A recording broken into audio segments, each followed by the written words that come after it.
Kobensu sendiri sudah setuju akan hal itu, supaya dia nggak otak-atik duit itu langsung ke anak-anak.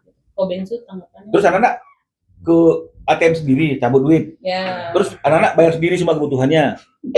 Kobensu udah tahu. Ayolah, tetap mau rekening anak-anak, mau rekening siapa-siapa, tapi yang mengelola pasti adalah orang dewasanya. Ya, jadi kita harus tertib dalam hal menggunakan keuangan karena semua harus dipertanggungjawabkan. Karena kita sudah tidak terikat suami istri lagi.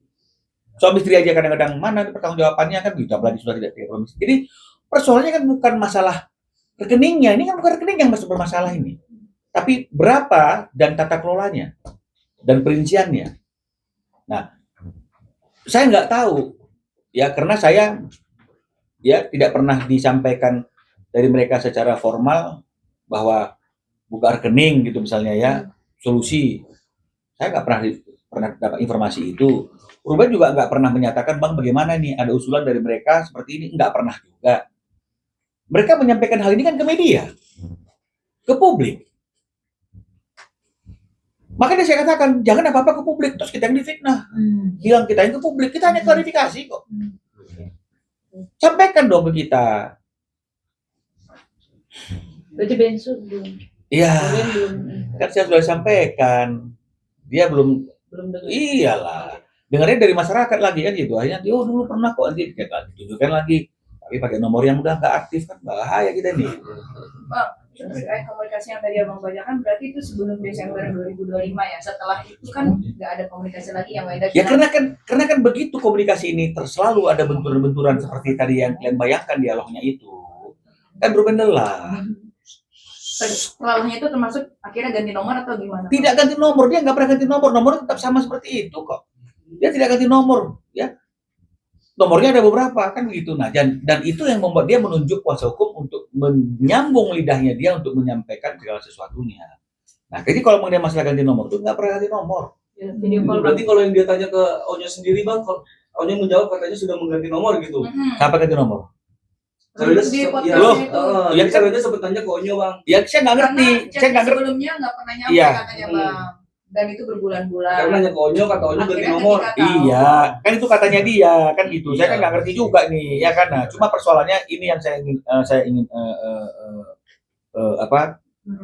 luruskan, ya. Tadi kan tukang luruskan aja ini. Itu juga jadi pertanyaan, ya dari kuasa hukumnya S kemarin ya, bang kalau katanya S kliennya saya kalau mau ganti nomor, tolong dong jadi info. Ya, karena saya bilang, loh, bukankah dia menurut Ruben sudah tahu, karena nomor itu ada juga di handphonenya anak-anak, dan dia juga pernah menghubungi Ruben di nomor yang Ruben aktif. Nah, si kuasa hukumnya S bilang, mana bukti-buktinya bang? Karena diminta nih, mana bukti-buktinya kan begitu. Akhirnya kita buktikan, ini dia nih, 20 Juni, S itu ada kok WA si Ruben di nomor yang satu lagi. Ada. Oke, 20 Juni. Ya. Terus kemudian di tanggal 3 Juli, ada kok anak-anak hubungi di nomor itu.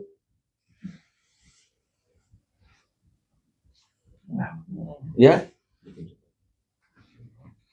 Di 29 Oktober ada kok S ngechat Ruben di nomor itu. Jadi artinya kan nggak ganti nomor kan? Dia hanya memilih chat di nomor yang satu lagi. Gitu.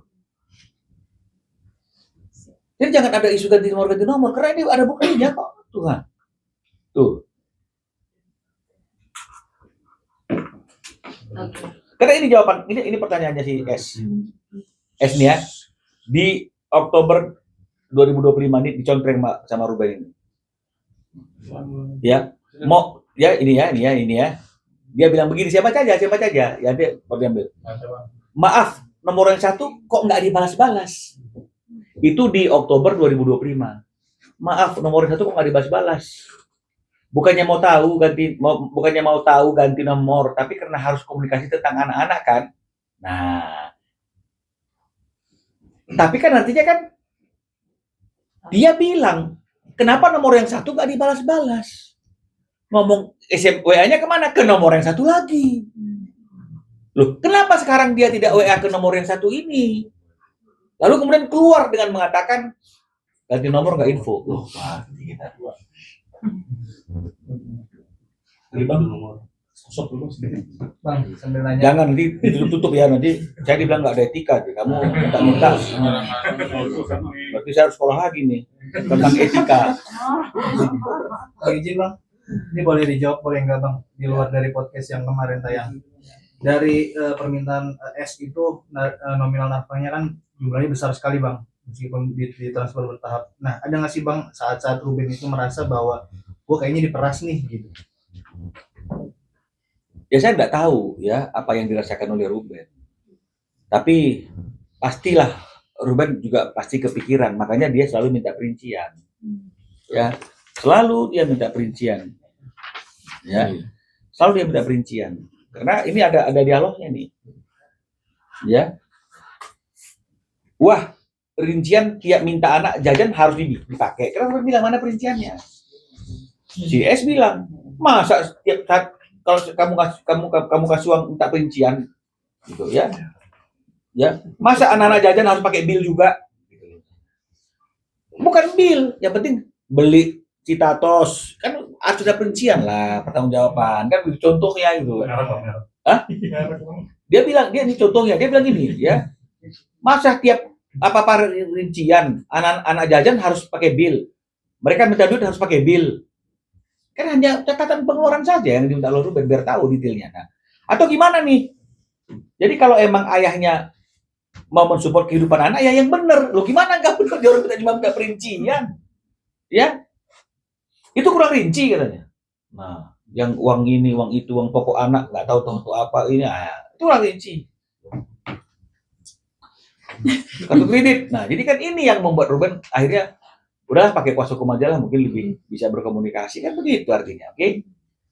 Ya, itu kurang rinci. Emang semua yang mereka minta harus pakai bil. Ruben bilang kan disupport. Kan dia bilang ini kan, kalau mau supportnya support yang bener dong. Ruben bilang kan disupport. Nggak ada tuh Ruben, wah nggak ada. Ya, malah banyak yang aku nggak masukin loh. Dia bilang malah banyak nggak masukin. Kalau mau dijabarin mungkin lebih dari yang 200 juta itu kali kan gitu artinya kan. Tapi ini enggak gitu. Ya tinggal bilang saja kata Ruben, enggak usah ditutup-tutupin juga. Makanya ayo dong kita hitung-hitungan. Aku tahu juga kamu peran kamu ada. Kan begitu kan? Ruben enggak bukannya mau bilang apa-apa. Malah banyak yang aku nggak masukin. Lo masukin aja kata Ruben, kan bagus dong. Nah, kan begitu. Terus kemudian ya itu kemudian ya kembali lah ini notulen ini lah ya yang Bang sekali lagi Bang, yang mana ini? terakhir Bang, kan ini kan semua dari 1 jam podcast yang ditayangkan itu tidak ada satupun barang bukti berupa chat kah atau apakah yang ditampilkan gitu Bang, malah menuduh segala ada perselingkuhan dan lain-lain, mungkin akan menempuh jalur hukum. Ya belum ada arah sana ya, jadi mungkin dia nggak ingin membuktikan ya, mungkin takut melanggar etika, saya nggak ngerti juga, atau mungkin nggak ada bukti atau apa ya, saya nggak ngerti. Tapi orang-orang kan memang beda-beda kan cara kerjanya, makanya dia bilang kuasa hukumnya beda, ya memang beda. Kalau kita sih harus ada faktanya kan begitu. Ya dia mungkin nggak mau nunjukin fakta, ya takut kena etika kali atau apa, saya nggak ngerti. Nah tapi yang pasti di salah satu podcast itu kan dikatakan bahwa uang yang terbesar yang dia pernah terima itu adalah 200 juta. Betul ya? Nggak pernah lebih. Jadi saya mau tunjukkan bahwa variabel uang yang dia terima itu memang tidak selalu 200 juta, kadang-kadang 207, ya, kadang-kadang 207 juta, ya, kadang-kadang 243 juta, ya, kadang-kadang 260 juta, memang nggak 200 gitu loh. Ya, nah ini dia harus ini 263-nya ini ada di 263. Jadi memang benar. Ya, enggak 200 juta gitu loh. Duit, ya. Nah, jadi memang ada sih dari sekian banyak yang 200 juta ini ada sih sekali yang di bawah 200. Tapi jujur gitu. Nilainya cuma 187 juta. Ya kan katanya kan seperti itu. Ya. Nah, ya.